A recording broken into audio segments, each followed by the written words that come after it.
All right, so some people over at SB Nation wrote an editorial, didn't sign their name to it, criticizing Brady, saying he's avoiding the race issue and saying that Colin Kaepernick and Eric Reed and guys that took a knee obviously see race differently than Tom Brady.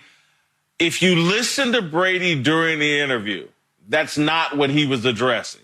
He was in a deep conversation with Howard Stern about the culture in New England, how he related to teammates that are 20 years younger than him, from different high schools than him, from different economic backgrounds than him.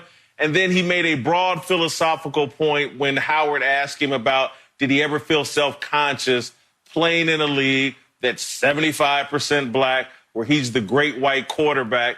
And Brady said that about race. I have absolutely zero problem with it. I think he's accurate, particularly from his perspective. That's how he sees the sports world, and that's how he sees his experience in the NFL and in football. Marcellus, do you have a problem with anything Tom Brady said here as it relates to race? No, not at all. I thought Tom Brady spoke accurately and aspirationally about how it is to be a football player and the integration of race into sports. He talked about all of our experiences where I was introduced to different races, ethnicities, and cultures because of who was in my locker room, who was in that huddle. And I took exception to this article. I tried to read who actually authored this article, and despite them having individual writers on so many articles, this one was written by the SB Nation staff. Nobody wanted to put their name to this, as you mentioned earlier, and I can see why.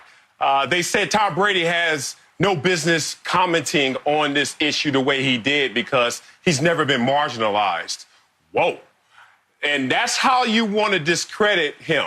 All right, well, let's use that logic train, and that same logic train may discredit one Colin Kaepernick, who was in a situation where he had two foster parents, two adopted parents that were white, and he's half white himself. Now, if you want to bring race into the conversation as a disqualifier, then Colin Kaepernick is not speaking fully for me. And I don't want to go into that. But they wanted to go into that and really put Tom Brady's statements mapped on to that entire issue. Unfortunate. So Tom Brady was speaking about what we all saw. How did I come in contact with Chris Spielman, my former teammate in Buffalo? A guy that I probably wouldn't have crossed paths and certainly not had a brotherly connection with unless it was for the game of football. And I think that's what Tom Brady was talking about, that we leave a lot of our hang-ups behind us when we walk into a locker room. It's just the way it is. And if people don't understand that, maybe they've never been in there. Well, it's good to see both of you. And just to reflect on what Marcellus just said, I never would have came in contact with Marcellus at Columbia. Believe me, I couldn't get into Columbia. But I do know this. Right. I can speak for my experience, okay? For me, I looked at my teammates as my brothers. That's just the way I saw it. I didn't think of what their race was at the time. We ate together. We slept together. We practiced together. We won together. We lost together. We cried together. We celebrated together. It was all about one unit for one common goal, and that was to win. Now, just because I feel that way and Tom feels that way and Marcellus and Jason feel that way doesn't mean that we do not acknowledge some of the challenges that some of our brothers had to get to the NFL. It doesn't mean that we're not aware of some of the racial issues that still exist in this country. And it doesn't mean that we are not taking action or have taken action in our past to address those issues, whether that be Jason Whitlock, Marcellus Wiley, Tom Brady, or Chris Spielman. So for me, it's all about the awareness, the acknowledgement, and the action. But inside that locker room, that was my family. And anybody that knows me or that played with me, I hope they felt that way because I was more concerned about the dude's production. That's what I was concerned about.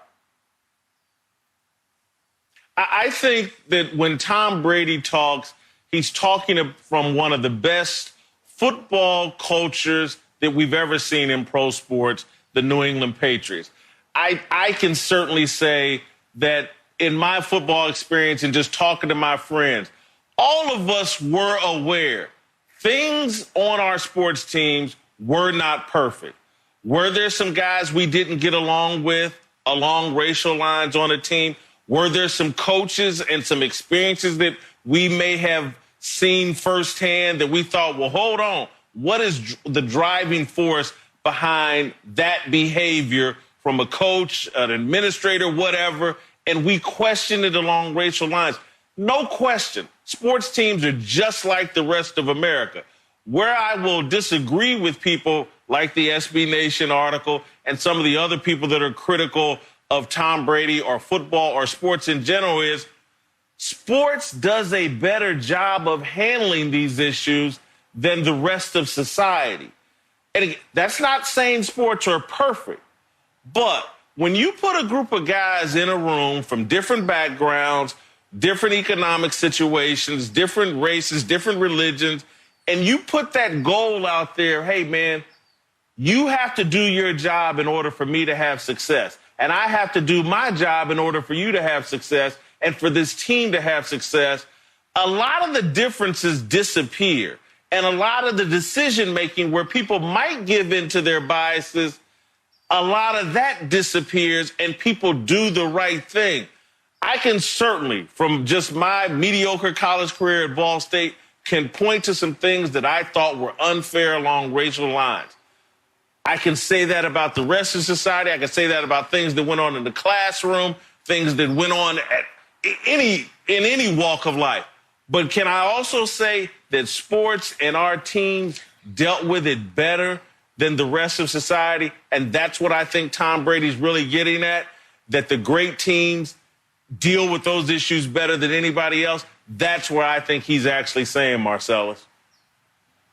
Yeah, and that's why I think what he said was aspirational as well as accurate, because you don't have a better option out there in the world where you can show that that integration occurs and it happens naturally like it does in the locker room. And it's a different dynamic. You got to think about it. One, we're all there to do a job. So no matter what your situation is, what prioritizes all of us coming together is the fact that we have a job to do. And it's a job that is going to be done only if you think of it as something greater than yourself. You can't achieve it by yourself. You can't achieve a win. You can't achieve a contract. You can't achieve anything in that locker room solo. You need the help of others. So because it's an interdependent situation, we actually learn to live and learn from each other because we need each other to build whatever we're going to build. In the real world, half the time you don't even have that physical integration. And if you do, you don't have that realistic, authentic interaction like you do in the locker room. In the locker room, it's no holds barred. From your mama to your kids, to your family, to your background, to your religion, to your gender, to your sexual preference, everything's on full display in conversation. And I'm not saying it's perfect, but it's better than the alternative, which is this real world where, trust me, it's not as good and as real as that locker room is.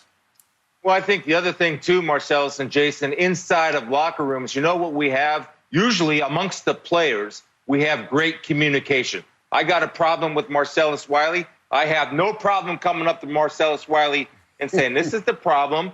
I'm not attacking you. I'm attacking the person. And the great thing that locker rooms have taught me is that we learn to talk to people and not over people.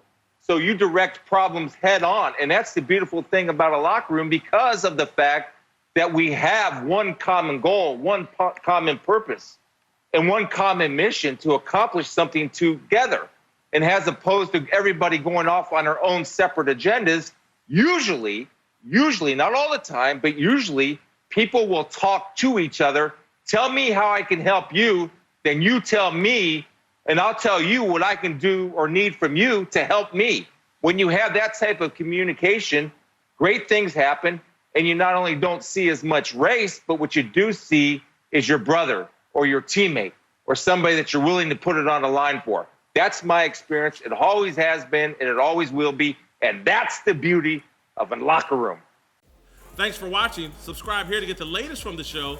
And be sure to check out more of the best clips from Speak For Yourself or go watch a few segments from our other shows on FS1.